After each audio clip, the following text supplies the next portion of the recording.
Today we begin a series of sermons on the building blocks of faith. What are the essentials that we need to have for ourselves to have faith? And what must we as a community provide to others if they are to grow in faith? Today, the need to belong. When I was school-aged, like Renee, I'm going to make my confession, fitting in was always an issue as my family moved from place to place, and I started at a new school. Now, invariably, the move would happen not at one of those natural breaks in grades that move you from one school to the other. No, I moved starting 2nd grade, 4th grade, 6th grade, 8th grade, and 12th grade. And most of those moves involved rather large cultural leaps as well. Say from a German school in the large city of Frankfurt, Germany, to Beaverton, Oregon, which was still very much a sleepy town and a farming community. And then from Beaverton, Oregon to Washington, D.C., where my high school had many children of high-ranking government officials and high-powered lawyers. I was certainly never cool enough to garner a lot of attention, more like one of the awkward dweeby people.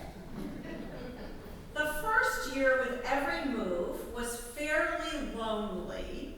I was lucky if I ended the year with 2 or 3 friends.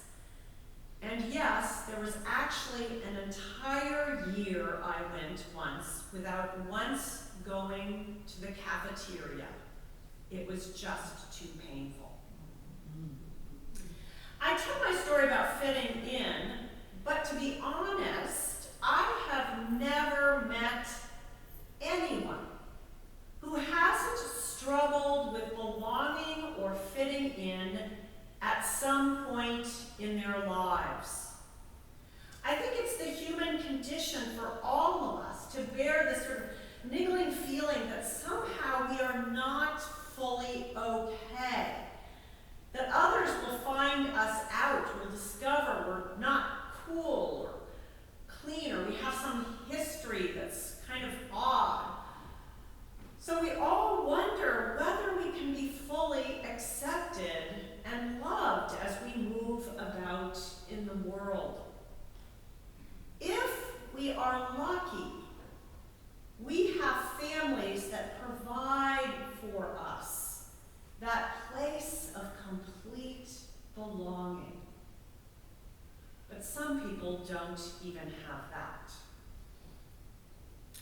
Brene Brown, researcher on shame, vulnerability, and leadership, notes the difference between fitting in and belonging. Fitting in is about trying to make yourself fit to the norms around you. Belonging is a deep sense that who you are, your complete self, your deepest secrets and greatest vulnerabilities, that the whole of you is accepted, has a place, is a part of a community. We can work to shape ourselves to fit in, but in faith, we need a place to belong. To belong. Zacchaeus certainly did not fit in, certainly with all the good and proper and right people of Israel.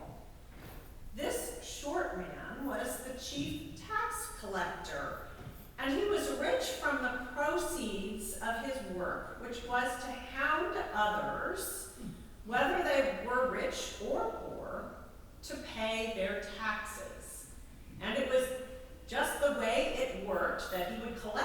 taxes and be able to keep a portion as his own payment.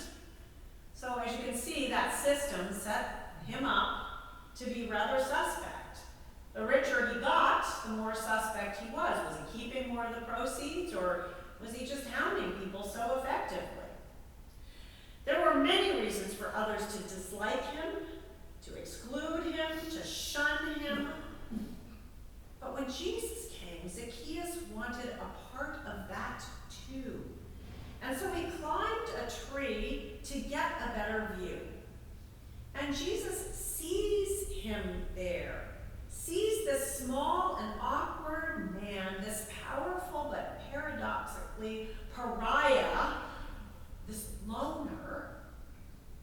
And Jesus tells him to come down from the tree. And Jesus invites himself to Zacchaeus' house for dinner and for hospitality. By so doing, Jesus shows everyone that Jesus has a place in the kingdom, that Zacchaeus too belongs to Jesus. We are all, each and every one of us, ones with whom Jesus will associate. Every single one of us. No matter what secret you have, what shame you carry, what unforgivable thing you have done, Jesus claims you. And if this is true for everyone, then everyone can belong here in our community. If we've all been accepted by Jesus, then we can all accept others. The only thing that can limit our belonging is things we choose to do in terms of our behavior. And that is, if any one of us chooses to exclude others from this community, then that is not acceptable in this community. Christ has chosen us all, and we must treat each other with utmost respect. And so behavioral norms that we establish in this church are all about treating each other with such respect and with such a sense that they belong here too. In effect, we are supposed to welcome each other exactly as Jesus would welcome us. This need for belonging, by the way, was noted by the researchers at Sacred Design Lab. They were originally students at Harvard Divinity School who did some research on what is key to make meaningful organizations for youngers, that is, the generations that come after the baby boomers.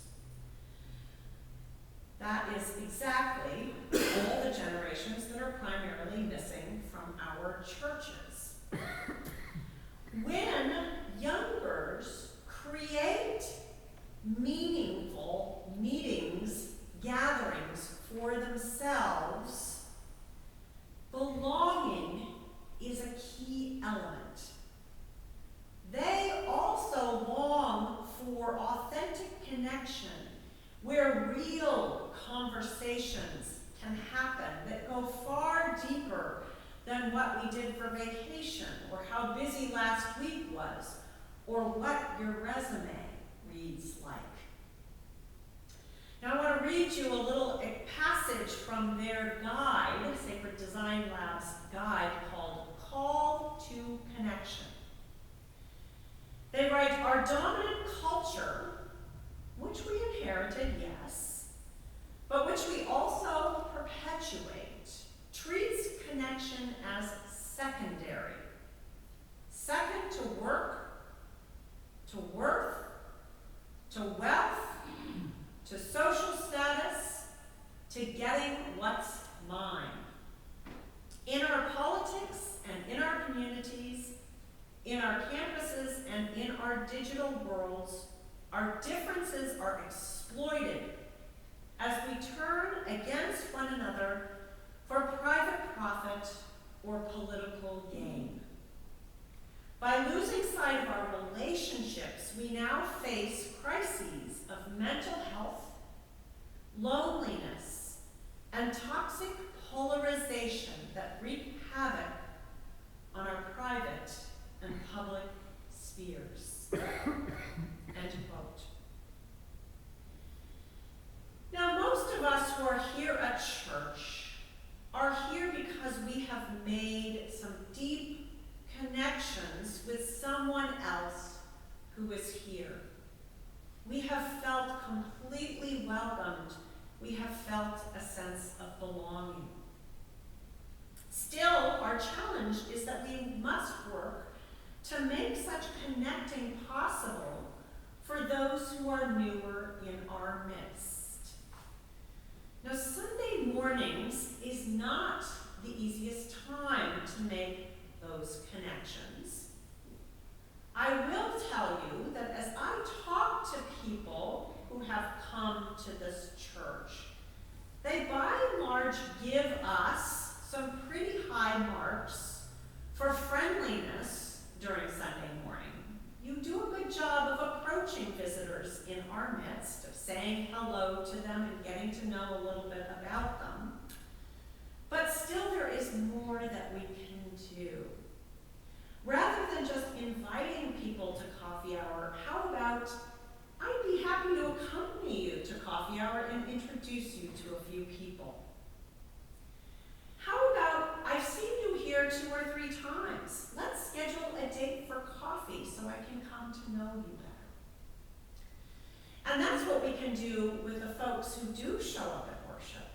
But one of our challenges that we face is trying to figure out how to create opportunities for people who might not show up on Sunday morning to come into another gathering of our community and be welcomed and find a sense of belonging.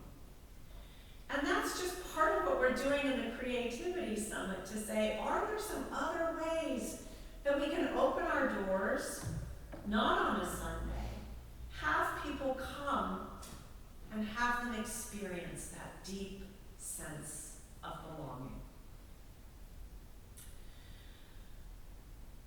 There are some proposals that have come. I'm going to put some out at the Creativity Summit, but Abby Troiano, who couldn't be here, actually sent me a few in advance. For instance, she had a proposal that you'll see about that we do a monthly meal for our neighbors. Maybe it's a lunch or maybe it's an evening. And the Sacred Design Lab studied one group that gathered in a small town in Colorado. It was started by millennial Lennon Flower, who created a regular meal called the People's Supper. And each of these meals included a topic question like, what do you like best about our town? Or what's getting in the way of our being the community we would like to be? And over the course of a year, in this small town, over 43% of the population showed up at least to one of such meals. Flowers talked about the meals as a way to stop looking for common ground and start looking for our common humanity. For faith to happen, we need to meet the need for belonging, which means we will have to share the belonging we have found here with others, which is to say, to share it with those who are newcomers, with friends and guests, to ask the question what others out in our community might need to feel like they belong to our community. Our community should express the heart of God. And if God's heart is one of pure love, then our community too, as best as it can in its human and limited ways, with all its flaws, must do the best we can to express our capacity to welcome the stranger into God's heart, into a place of true belonging. St. Augustine Austin named this feeling well, saying, for all of us, our hearts are restless until they rest in God. Belonging is the first building block of faith.